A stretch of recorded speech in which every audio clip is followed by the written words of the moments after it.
My Bonnie lies over the ocean. My Bonnie lies over the sea. My Bonnie lies over the ocean. Oh, bring back my... Kids already knew things coming up from 6th grade. And I just kind of am hyper, I guess, is the best way to put it. And so what we would do, because, again, developmentally, it's really hard for them to stay seated, so we try to get them moving as much as possible. Subject, predicate, a whole idea, dependent clause, and more. Well, originally, my master's is in special education, so originally I didn't teach in the regular classroom, and I would go in and co-teach with people. And so what we would try to do, because we know that teaching practices are good for all kids, and so really when I started initially teaching, we would do things that were movement or gesture oriented, maybe just to learn vocabulary or, just anything when they were just learning how to read, sounding things out.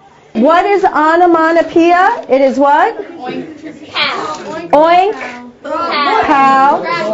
Whoosh. Okay. Teaching writing is really boring in a lot of ways because not the writing process itself, but teaching the thinking behind it or teaching some of the grammar.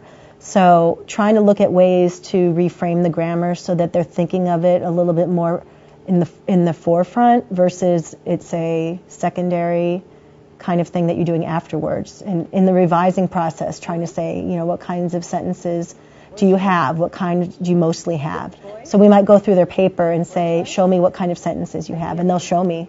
They'll stand up and do it, or they'll just kind of do it in their desk.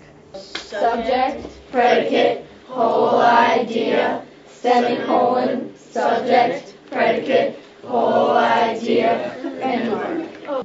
If we're reading something and they find onomatopoeia, they'll start singing spontaneously. It could, maybe some people find it disruptive, but it adds a little bit of the levity in the class. And if we see something with a lot of alliteration in it, even if it's just regular literature and it's not poetry, they'll say, at the end of class, can we do my Bonnie? So they'll ask to do little things, and in a way it's like it's a reward. You found something that we're looking for, so we'll take a minute or two and do that. And, it keeps them focused in a strange way because it's a motivation, even though it's silly. They'd rather do that or feel like they're not doing work than even if it's only a minute.